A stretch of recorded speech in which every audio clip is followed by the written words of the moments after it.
Hello friends, welcome back to our channel. Please like my video, subscribe to my channel. ఇక్కడ మీరు చూస్తున్నారు, ఇది వచ్చేసి మొత్తం కరిగించిన బెల్లం. అంటే ఇది మామూలు బెల్లమే ఇట్లా కరిగిందనమాట. బయట పెట్టడం వల్ల ఇట్లా చూసారు కదా.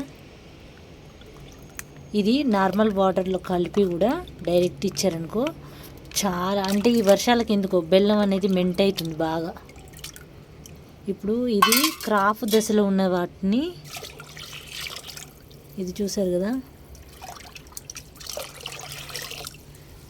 ఈ వాటర్ని ఇంక ఇందులో అలాగే ఉంది. ఈ వాటర్ని మొక్కలకి ఇచ్చారంటే నిజంగా కూడా అసలు మీకు ఏదైనా సరే వెజిటేబుల్స్ రావట్లేదు, కూరగాయలు కాయట్లేదు, పువ్వులు రావట్లేదు, మందార గులాబీ అని ఏదైనా మీకు అసలు రాని ఎంతటి మొండి మొక్క అయినా సరే ఇది ఒక్కటి ఇచ్చి చూడండి.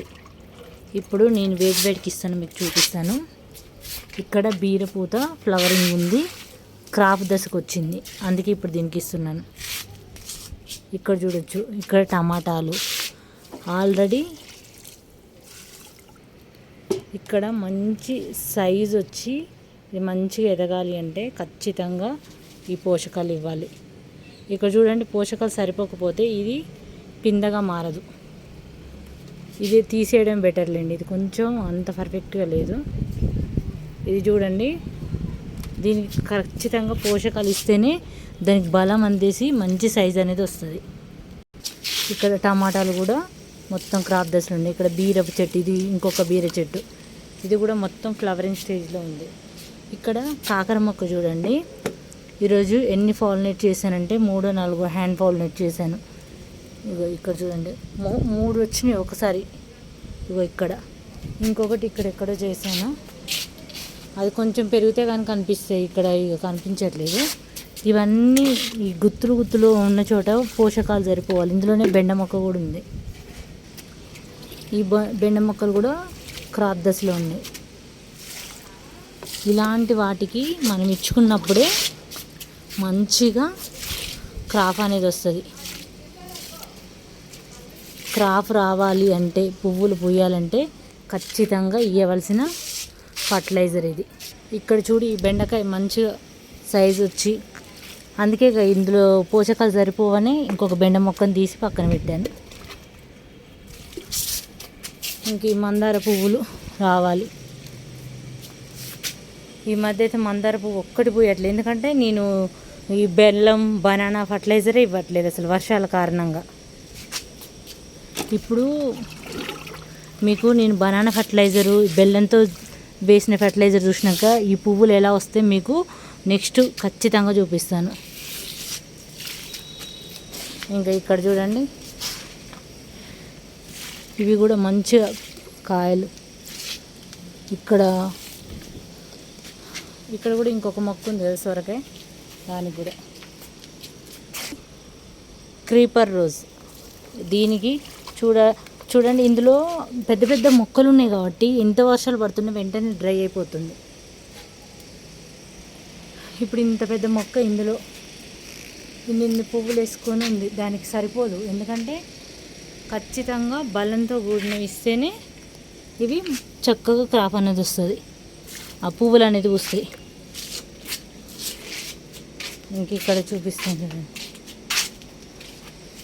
ఇంక ఇవన్నీ కోయట్లేదు కదా, ఎండకు మాడు మొహాలు వేసాయి. ఇట్లా ఇచ్చుకుంటేనే వేటికైనా సరే మనకు సరైన పద్ధతిలో పువ్వులు అనేది వస్తాయి. ఇంక ఇక్కడ చూడండి, పింక్ గులాబీ, ఇవి పూసినప్పుడు కూడా మళ్ళీ చూపిస్తాను మీకు. ఇది రాలిపోతుంది, కోయట్లేదు కదా, ఇంక ఇది రాలిపోయినట్టే. ఇవి కూడా కోయట్లేదు కదా, మొత్తం ఇక రాలిపోతాయి. కోస్తుంటేనే ఫ్లవర్స్ అనేది మంచిగా వస్తాయి. ఇక్కడ దొండ మొక్క, వీటికి గుడిచుకుందాం, ఎందుకంటే దొండకాయలు కూడా కాయాలి కదా. ఇటు సైడ్ ఎండ పడట్లేదు, అట్లా నీడ కూడా పడట్లేదు. ఇక్కడ ఇంకొకటి టమాటా మొక్క, ఇది కూడా కాకరకాయ మొక్క ఉంది కదా.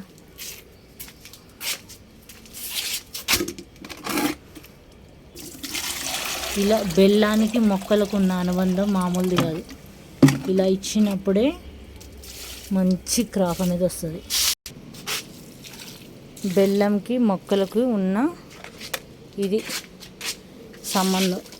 ఇది ఎప్పుడు కంటిన్యూ అవుతేనే వీటికి క్రాప్, పువ్వులైనా కాయలైనా ఏవైనా సరే. ఒక్కటి గుర్తుంచుకోండి ఫ్రెండ్స్, ఖచ్చితంగా ఏ ఫర్టిలైజర్ చేసినా కూడా బెల్లాన్ని ఇంక్లూడ్ చేసుకుంటేనే మనకు మంచి రిజల్ట్ అనేది ఉంటుంది. ఎందుకంటే నేను గార్డెన్ స్టార్ట్ చేసినప్పటి నుంచి చెప్తూనే ఉన్నాను, తప్పకుండా ట్రై చేయండి. అన్నీ కూడా ఎంత చక్కగా చూడండి, ఇంత పెద్ద మొక్క ఇందులో సర్వే అవుతుందంటే, ఇన్ని ఫ్లవర్స్ వస్తున్నాయంటే ఇంత చిన్న పాట్. ఇది చూసారా, ఇది క్రీపర్ రోజ్ ఉంది, ఇందులో గుత్తులు వస్తాయి. ఇది 1, 2, 3 కొమ్మలతో ఇలా పెద్దగా అల్లుకొని ఉంది. ఇలాంటప్పుడు ఖచ్చితంగా మనం ఇచ్చుకోవాలి ఫ్రెండ్స్. తప్పకుండా మీరు ఈ పోషకాలు అయితే ట్రై చేసి మీ మొక్కలకు ఇవ్వండి. మంచి రిజల్ట్ అయితే మీరు చూస్తారు. 100% గ్యారంటీ నేను ఇవ్వగలను.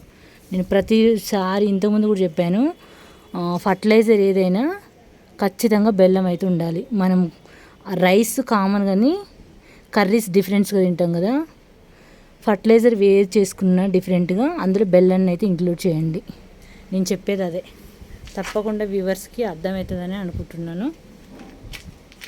చూసారు కదా ఫ్రెండ్స్, ఈ వీడియో నచ్చితే తప్పకుండా లైక్ చేయండి, ఛానల్ని సబ్స్క్రైబ్ చేసుకోండి. మీ అభిప్రాయాలు కూడా కామెంట్లు, డౌట్లు అడగవచ్చు, తప్పకుండా రిప్లై చేస్తాను.